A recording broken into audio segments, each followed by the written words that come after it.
आधार की पुरानी समस्याओं के समाधान का केंद्र बना जबलपुर। दोबारा आवेदन की बजाय कराएं पुरानी रिकॉर्ड की जांच।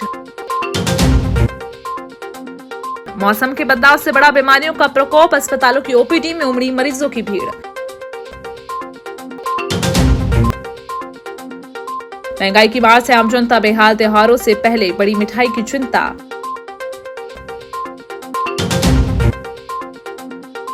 भगवान जगन्नाथ के चरित्र पर आधारित पुस्तक का अगले माह होगा विमोचन।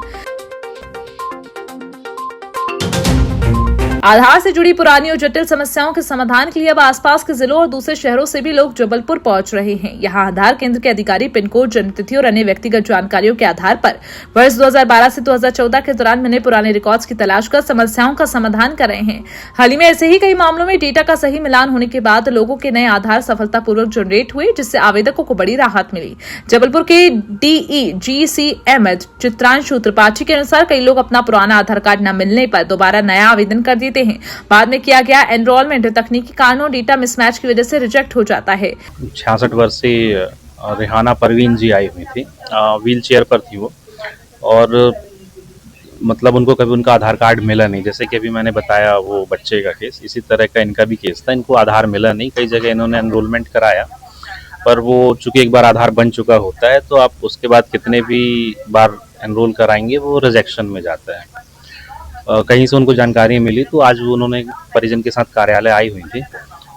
उनकी जो पुरानी रिसिप्ट्स वगैरह थी उस पर हमने देखा तो वो रिजेक्टेड स्लिप से हमको ये समझ में आ गया कि हो ना हो इनका आधार बना हुआ है। इसके बाद हमने इनका डेमोग्राफिक और बायोमेट्रिक डेटा के अलग अलग कॉम्बिनेशन बना के सॉफ्टवेयर पे हमने सर्च कराया। इनका आधार 2013 में बन चुका था। आम जनता को मैं यही कहूँगा कि अगर आपको बाय पोस्ट घर पे आधार कार्ड नहीं रिसीव हुआ है, आपने कभी बनवाया है, तो आप ये मानकर ना चलें कि आप वो कार्ड आपको नहीं मिला है तो वो बना नहीं होगा। ऐसे बहुत से केसेस आते हैं जब हम देखते हैं कि 2012, 2013, 2014 में ही कार्ड बन चुके थे और बाद में फिर वो एनरोल कराते रहे, वो रिजेक्शन में जाते रहे। तो ऐसा कोई भी प्रकरण किसी के संज्ञान में हो कि पहले कभी एक आध बार भी हमने पंजीयन कराया है और आधार नहीं मिला है, तो कार्यालय आकर संपर्क कर सकते हैं। इसी पद्धति से उनकी भी मदद करने का पूरा प्रयास किया जाए। बारिश के दौरान तापमान में लगातार हो रहे उतार चढ़ाव का सीधा असर आम जनता की सेहत पर पड़ रहा है। शहर में बुखार, खांसी, जुकाम, गले में खराश, बदन दर्द और सांस लेने में तकलीफ जैसी लक्षणों वाले मरीजों की संख्या में अचानक इजाफा हुआ। इस कारण नेताजी सुभाष चंद्र बोस मेडिकल कॉलेज अस्पताल, जिला अस्पताल, विक्टोरिया और निजी क्लिनिकों की ओपीडी में मरीजों की भारी भीड़ देखने को मिली।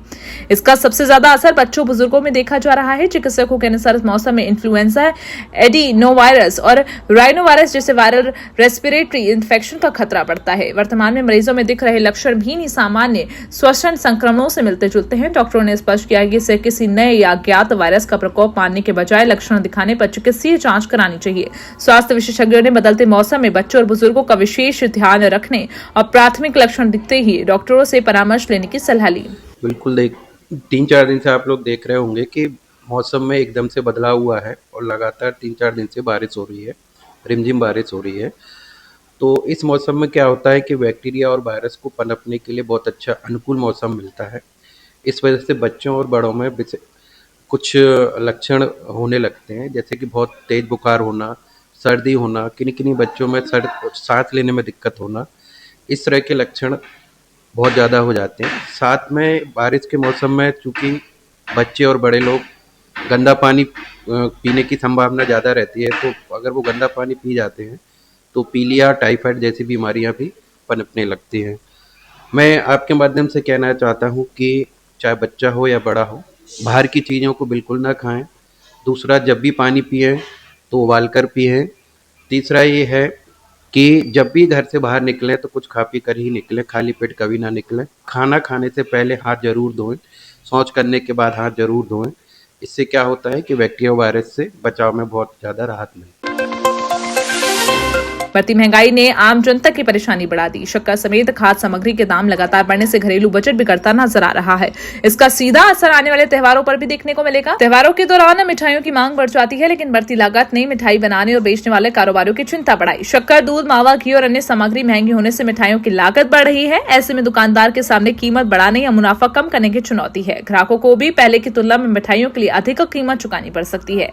व्यापारियों का कहना है महंगाई का असर बिक्री पर पड़ने की आशंका है। आम उपभोक्ताओं को उम्मीद है कि त्योहारों से पहले आवश्यक खाद्य वस्तुओं की कीमतों पर नियंत्रण के लिए प्रभावी कदम उठाए जाएं। ग्राहकी का असर पड़ रहा है, ग्राहकी कमजोर हो गई है। रेट बढ़ने से ग्राहकी इफेक्ट हुआ है। 20 रुपए किलो का फर्क है, उतनी नहीं, डर के ले रहे हैं लोग। हाँ, थोड़ा उसमें भी फर्क आया है। अभी 65 रुपए होलसेल है, 70 रुपए खुदरा बिक रही है। शक्कर, आटा, तेल सब तो लिए, शक्कर में तो बहुत फर्क पड़ा। मदन महल स्थित श्री राम मंदिर में आज जय जगन्नाथ अंतर्राष्ट्रीय मिशन के पंडित पुरुषोत्तम तिवारी ने मीडिया से चर्चा करते हुए भगवान जगन्नाथ से जुड़ी महत्वपूर्ण जानकारी साझा की। उन्होंने बताया कि उनके द्वारा भगवान जगन्नाथ के चरित्र एवं उनके जीवन से जुड़े विभिन्न प्रसंगों पर आधारित एक पुस्तक लिखी गई। इस पुस्तक का विमोचन अगले माह भव्य आयोजन के दौरान किया जाएगा। आयोजन में राष्ट्रीय स्तर पर भगवान जगन्नाथ के गुणगान भजनों की प्रस्तुति देने वाले प्रसिद्ध गायक कलाकार शामिल होंगे। कार्यक्रम के दौरान कलाकार अपनी विशेष प्रस्तुतियों के माध्यम से भगवान जगन्नाथ की महिमा का गुणगान करेंगे। जबलपुर स्थित विश्वविद्यालय परिसर में अखिल भारतीय विद्यार्थी परिषद के सदस्यता अभियान के दौरान भारी हंगामे की स्थिति निर्मित हो गई। मामले में एबीवीपी के राष्ट्रीय कार्यकारिणी सदस्य माखन शर्मा ने आरोप लगाया कि एनएसयूआई कार्यकर्ता और कुछ उपद्रवी परिसर में माहौल बिगाड़ने पहुंचे थे, जिन्हें एबीवीपी कार्यकर्ताओं ने बाहर कर शांति व्यवस्था बनाए रखी। उन्होंने कहा कि सुबह से ही छात्र छात्राएं उत्साहपूर्वक संगठन की सदस्यता ले रहे हैं। दूसरी ओर एनएसयूआई नेता अनुराग शुक्ला ने पलटवार करते हुए कहा कि वे विश्वविद्यालय की समस्याओं को लेकर कुलपति को ज्ञापन देने आए थे। उनका आरोप है कि एबीवीपी सदस्य छात्रों पर दबाव बनाकर 5 रुपए की सदस्यता पर्ची काट रहे थे और विरोध करने पर गाली गलौज विवाद शुरू कर दिया। आज हम अपना शांतिपूर्ण प्रकार से अपना विरोध दर्ज कराने आए थे महाकौशल कॉलेज। जिस प्रकार से आप देख रहे हैं, हमारी मांग थी लैब को लेकर, कंप्यूटर को लेकर, और बाहरी जो लोग आते हैं, जो गुंडे आते हैं एबीवीपी के, हमारा मांग ये थी कि वो केवल और यहाँ पे केवल एंट्रेंस जिसका भी हो उसका ड्रेस में हो, परंतु हम अपना ज्ञापन दे रहे थे और वहाँ पे वो हर एक स्टूडेंट से 5-5 रुपए मांगकर उनकी पर्ची काट रहे थे। वो जो नहीं भी कटाना चाहता था उससे भी वो पर्ची कटाते। उसके कारण से, सदस्यता के कारण से, उन्होंने उधर से गाली गलौज चालू किया और उधर से नारेबाजी किया गया। हमारे आदरणीय सम्माननीय राहुल गांधी जी को उन्होंने गाली गलौज करके उन्होंने नाम लिया। हम उसका विरोध करते हैं और हमने अपने नारेबाजी करके अपना विरोध दर्ज कराया है। अगर इनका हल्ला गुल्ला ऐसे ही रहा तो हम शांत नहीं बैठेंगे और हमारा निरंतर विरोध चलता रहेगा। देखिए, हंगामे की कोई बात नहीं है। आज अखिल भारतीय विद्यार्थी परिषद, जो कि विश्व का सबसे बड़ा राष्ट्रवादी छात्र संगठन है, आज अपने सदस्यता अभियान में सदस्यता का अभियान प्रारंभ कर रहा था। उसमें बड़ी संख्या में छात्र हमसे जुड़ रहे थे। उसी में देखे हम किस प्रकार से दिमागी नक्सल जो एनएसयूआई के कार्यकर्ता है, जो अपने आप को छात्र नेता बोलते हैं, जो खुद 40-40 साल के हैं, जिनके बच्चे भी छात्र हैं 10-10, 20-20 साल के, वो अपने आप को छात्र नेता बोलते हैं। स्वघोषित छात्र नेता यहाँ पर आकर पता नहीं किस बात की अपने आप का स्वागत करा रहे थे। हमने उनको भगाने का काम किया और अराजकता का माहौल जिस प्रकार से वो पैदा कर रहे थे इस परिसर में, हमने उनको भगाने का काम किया और परिसर का एक आनंदमय सार्थक विद्यार्थी जीवन का माहौल हमने यहाँ पर बनाया है।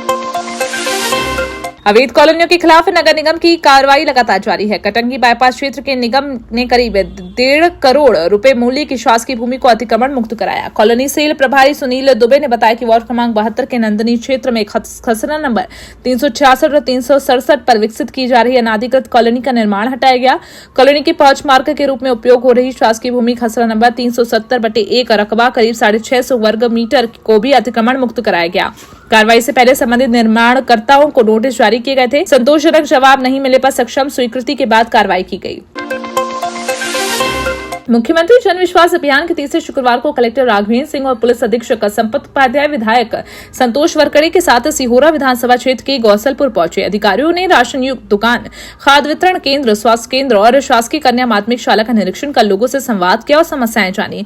कन्याशाला में छात्राओं से पढ़ाई, पुस्तकों और साइकिल वितरण की जानकारी ली। कलेक्टर ने मध्याह्न भोजन भी चखा और छात्राओं को मन लगाकर पढ़ाई और कर परिवार और समाज का नाम रोशन करने के लिए प्रेरित किया। इसके बाद अधिकारियों ने विद्यासागर सेवा आश्रम समिति द्वारा संचालित गौशाला का भी निरीक्षण किया।